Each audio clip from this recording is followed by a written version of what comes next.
Welcome to another Figuring Out Japan video. We sell all the coolest Japanese items straight from Japan, and you can check out more details about us in the description of this video, including our Facebook page and our online store.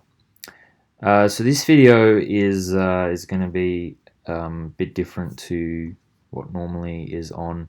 A bit of a kind of fireside chat about the virus and everything that's been going on.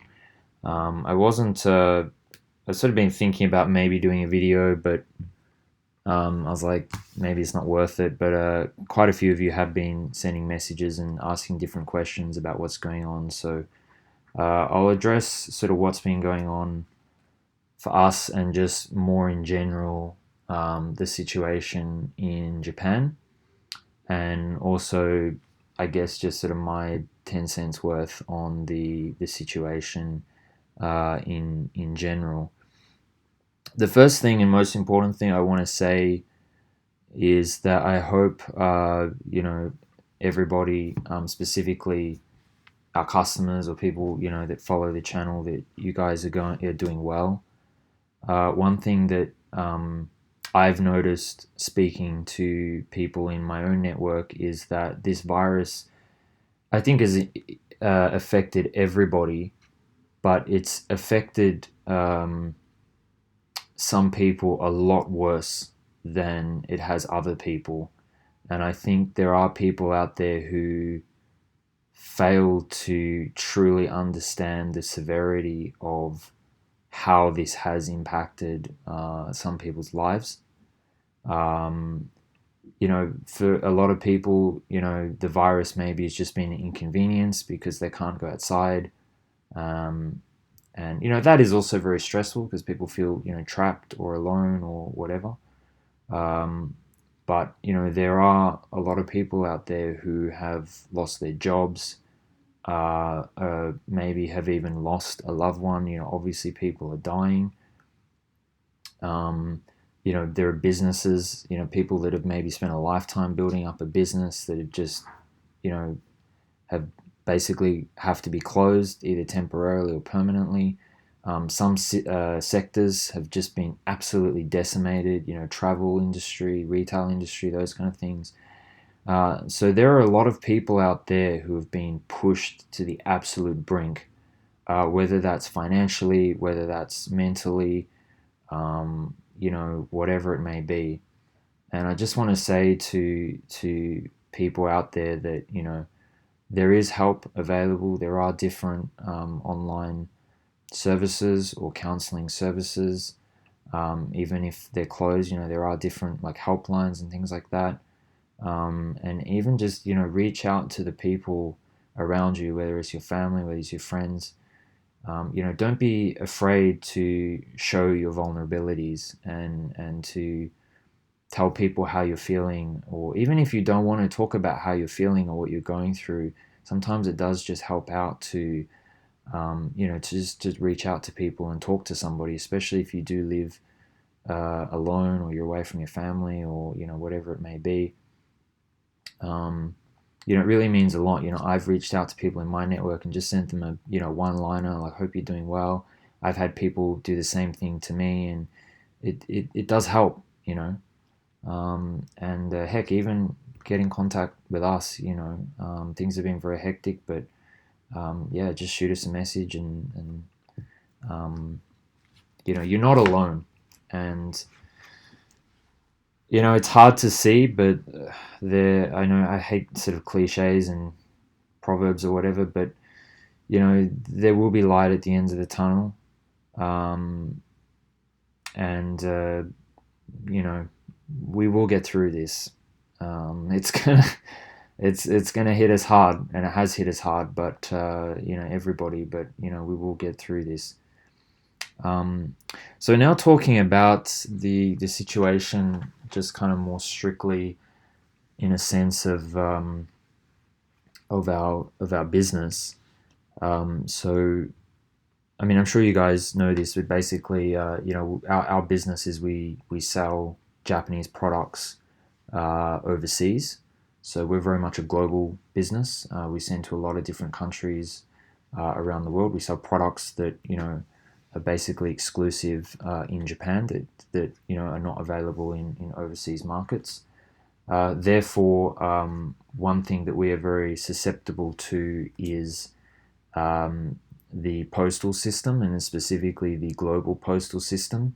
As of the time of this video, it's not an exaggeration to say that the global postal system has basically collapsed. As of, again, the time of this video, because information is always changing, approximately 80% of the countries around the world we cannot send to. The remaining 20%, roughly, are countries like United States, United Kingdom, Germany, France, Hong Kong, those kind of countries we can still send to, but it's pretty much across the board. I mean, Africa, we can't send anything to Africa. The vast majority of Europe we can't send to. Oceania, basically, we can't send anywhere there. Asia, parts of Southeast Asia are doing okay. Obviously, China and that we can't send to. Yeah, America, Northern America is, as again, as at the time of this video, we can still send to, so that includes Canada and whatnot. But a lot of countries we cannot send to. I think originally, China and Mongolia, we couldn't send packages there going, I don't remember when, but I think it was maybe like February. But things really started to change around mid-March. So I think we first started to notice it affect, because we don't send much stuff to China.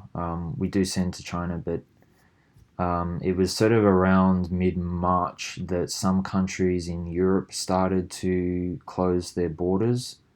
But even till around like towards the end of March, there weren't that many countries that had stopped shipments or stopped accepting shipments.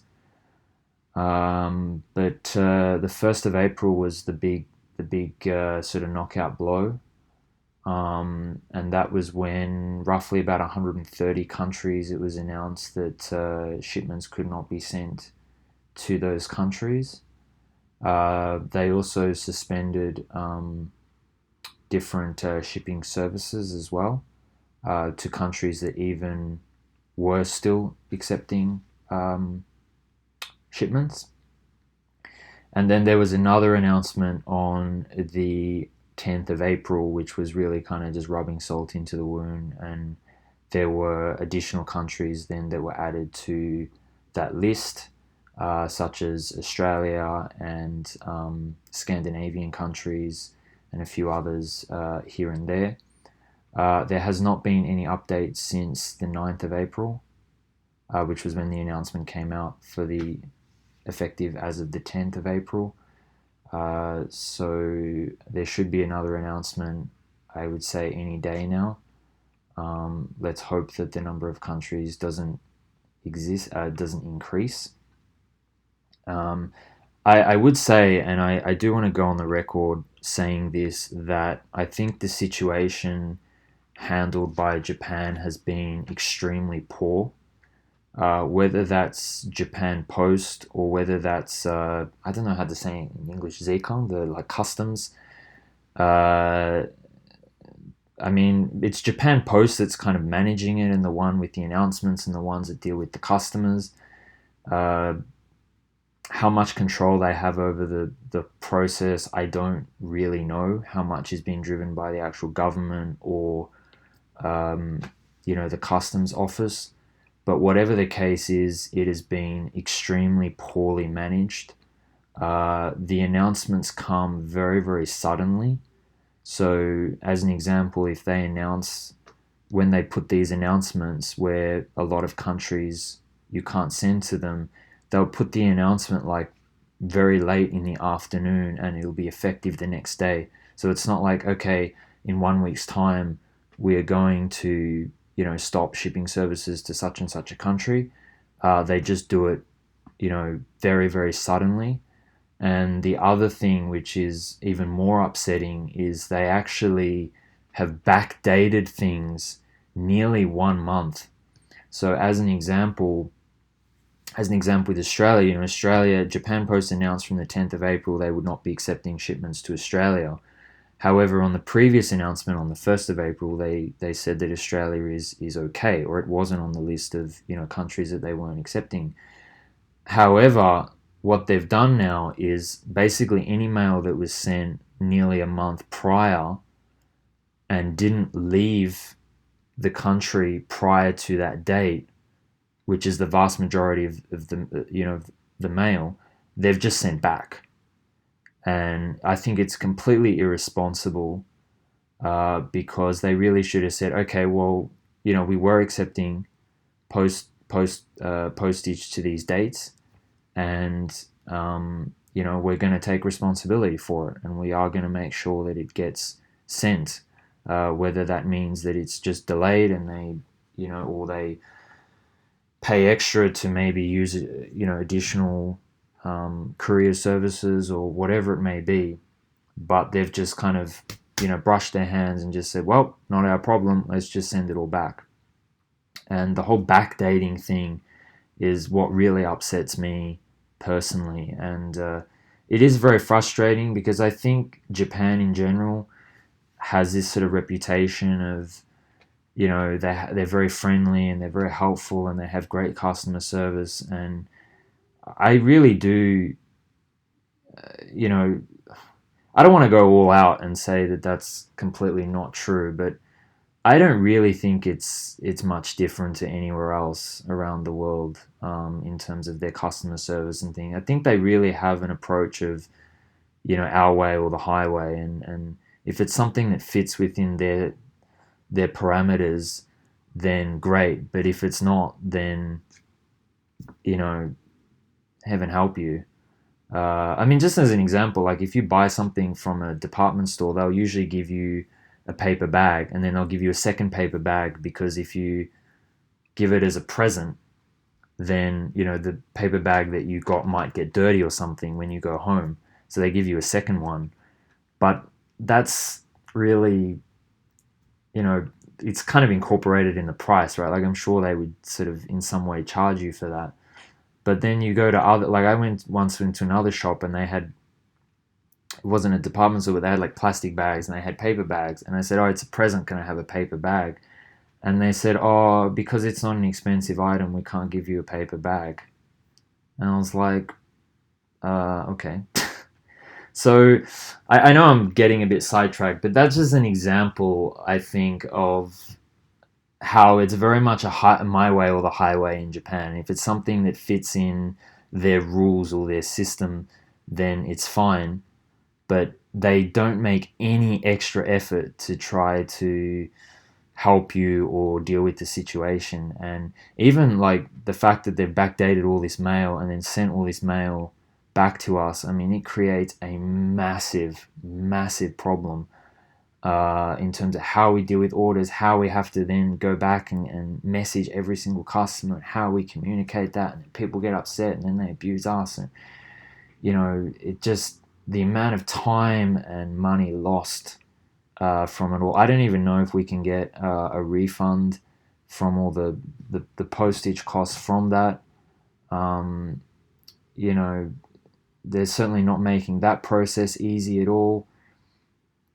So yeah, I just repeat that I think they've managed the situation very poorly. I don't know ultimately who's calling the shots. It's interesting because if you, for example, contact, and I'm just using Australia as an example, but if you contact Australia Post, they say, oh no, we are still accepting mail from Japan. So I do get the impression that it's from the Japan side that they're saying, I'm guessing what's happened is like the commercial flights have just reduced, and even though they're still operating, they've just reduced so much that Japan Post is just like, or customs or whatever, it's just like, well, let's just give up. Let's just close it. And they've just, as I said, completely wash their hands, no pun intended, of responsibility, and just sent everything back. And rather than actually say, hey, this is our job and we're going to make every effort we can for the customer. So that has been a very tough situation. In terms of when things will resume, obviously a lot of people have been asking, well, when will you be able to resume sending things to countries? Obviously, I have absolutely no idea. I have seen some airlines that had stopped flight services starting to sell tickets from June. I have heard of some countries around the world starting to talk about laxing some of the restrictions or putting kids back to school around mid-May. So I don't think anything's going to happen prior to mid-May. I think realistically we're talking, beginning of June as a best case scenario, and I do think even that is a wishful thinking and wishful, as I said, best case scenario.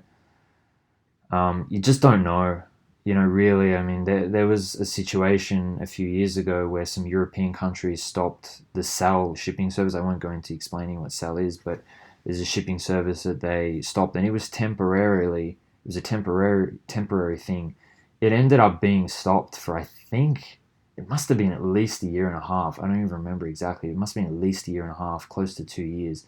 So I don't think that is going to happen in this situation, but it could be 6 months. It could be 1 month. I don't know. Um, but I guess we'll just have to wait and see. Um, so yeah. So if you see some funny things on our store, on our shop, about different things, that is why. So, for example, you can block some countries on online auction sites, but then sometimes you can't. So, for example, if you list on, uh, I mean, just as an example, but if you list on eBay Australia, you can't ban Australia as a postal destination because you list on eBay Australia. And so eBay doesn't have the system or the capability to say, well, if you're listing items on eBay Australia, that you don't ship to customers in Australia.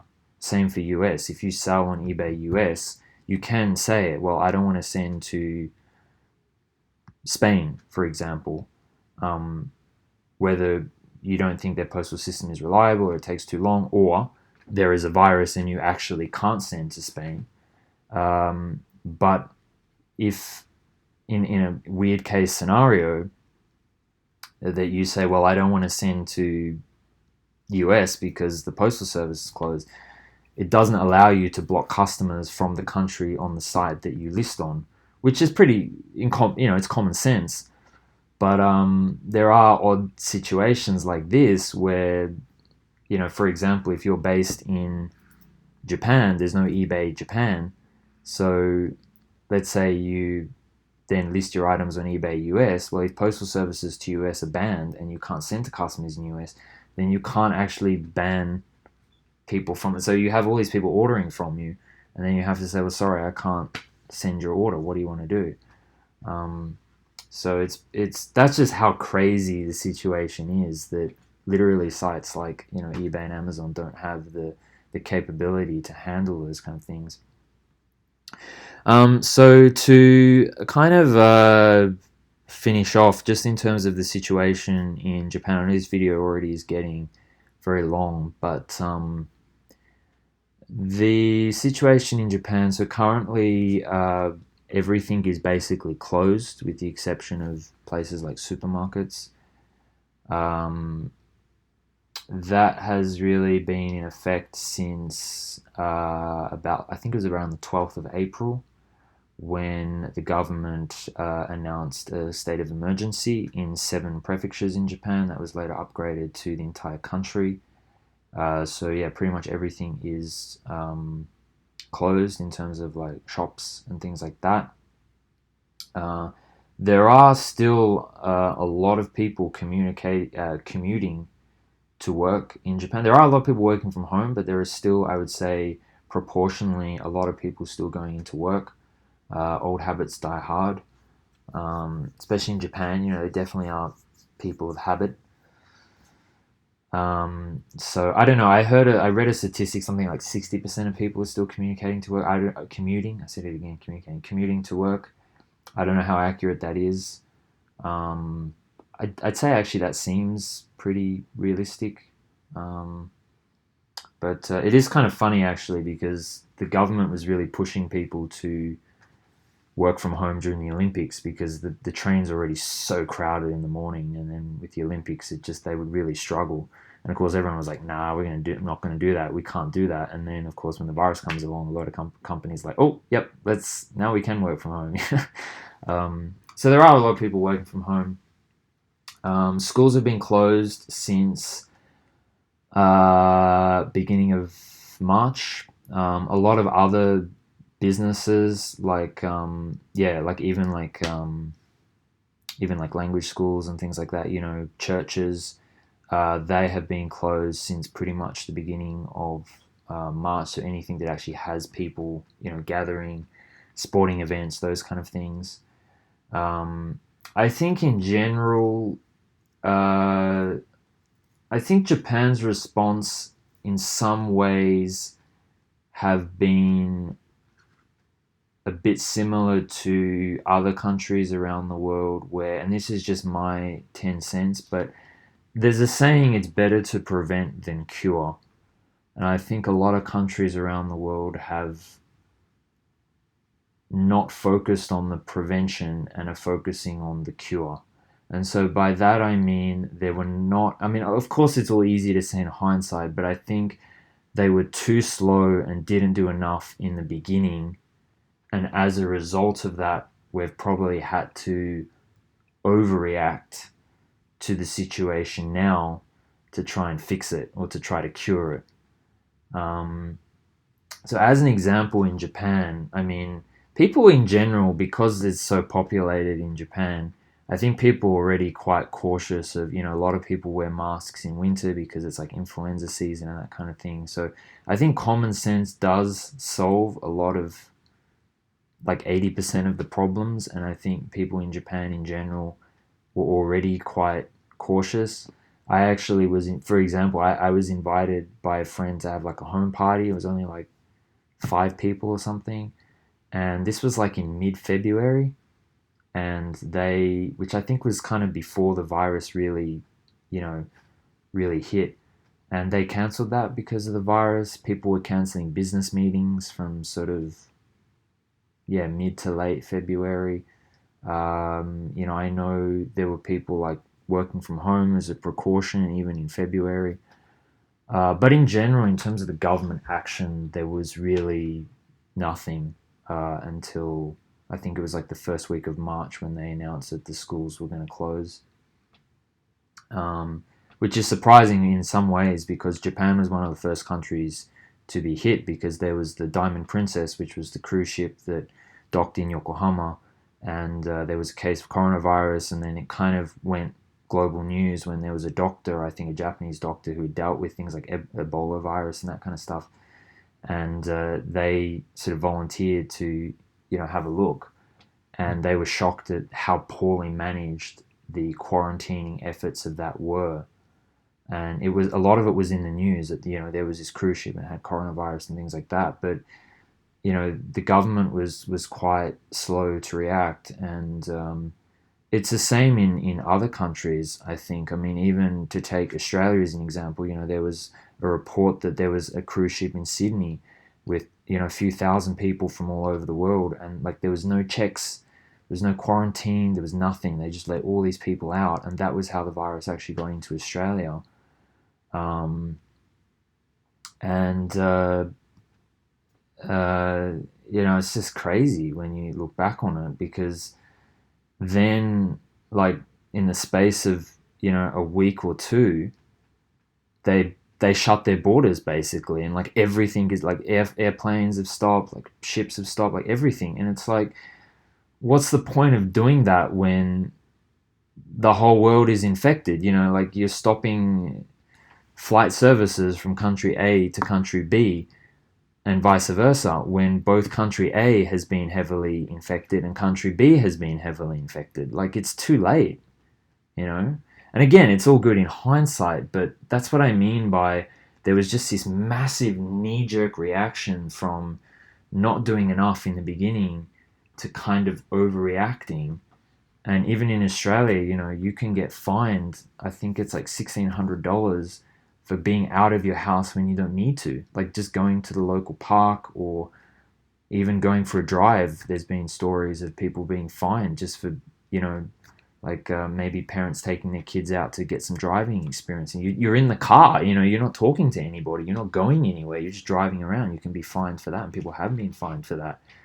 And like literally a couple of weeks earlier, you were letting thousands of people unchecked in from all around the world. So again, all well and good in hindsight, but I think we really have paid the price for not doing enough early on. There wasn't enough done in the prevention phase, and now there's having to be so much done in the cure phase. And even Japan, they announced a state of emergency in mid-April.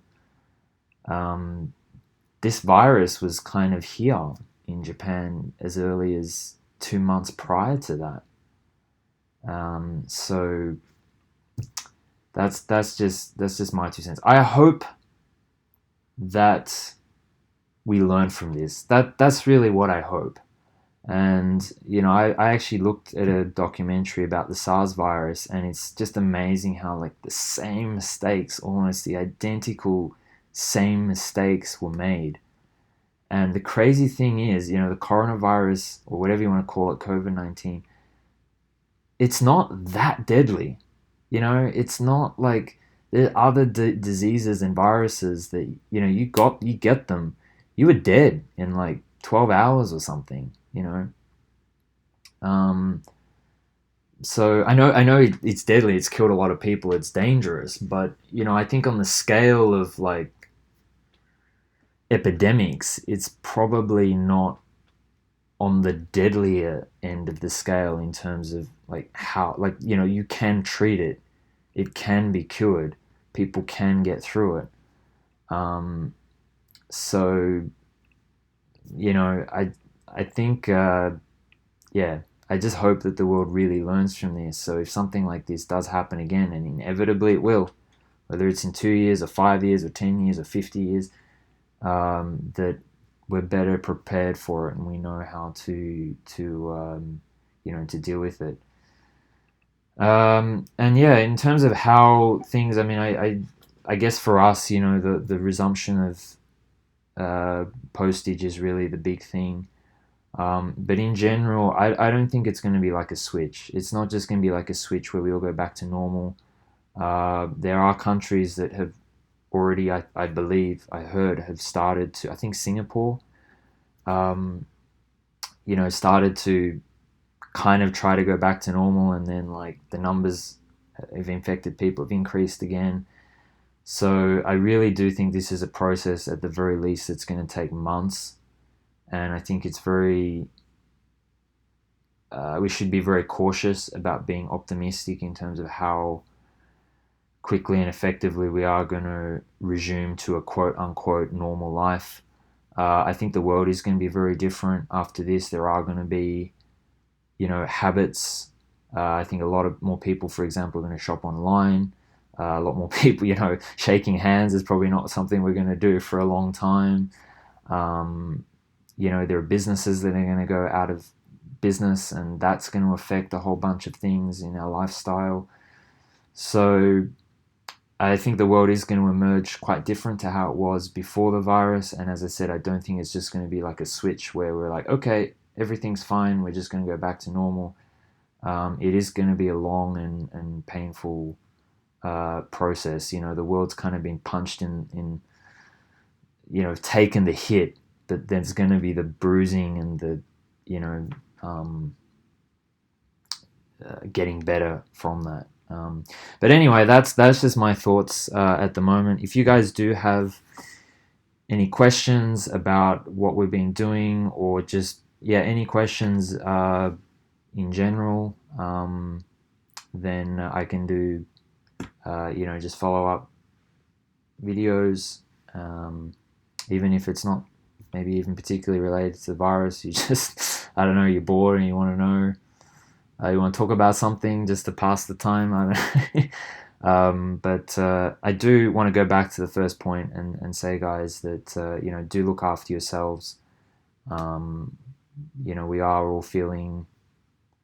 Obviously, these are very anxious times, but just look after yourselves.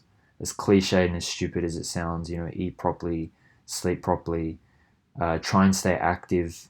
If you can, maybe go for a walk or go for a run.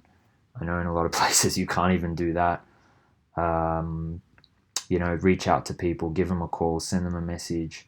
And if you really are feeling very bad, it's important that you acknowledge that within yourself or the people around you, and that you do take steps to try to fix it. Mental health is health, and it should be treated like that. And if you're not feeling well mentally, you're sick. You're not mentally sick, you're sick, full stop. And you need to take that seriously, and you need to seek you need to seek help, whether that's formal in terms of counseling or a doctor or whatever, or whether it's just talking. Sometimes it just helps to talk to people, even if it's people that you are close to you and are not necessarily medical professionals. That can help as well. So take care, guys, and thank you very much for listening to the end. And I hope that clarifies the situation, at least, of what's been going on in Japan. So thank you very much for listening, and I'll see you next time.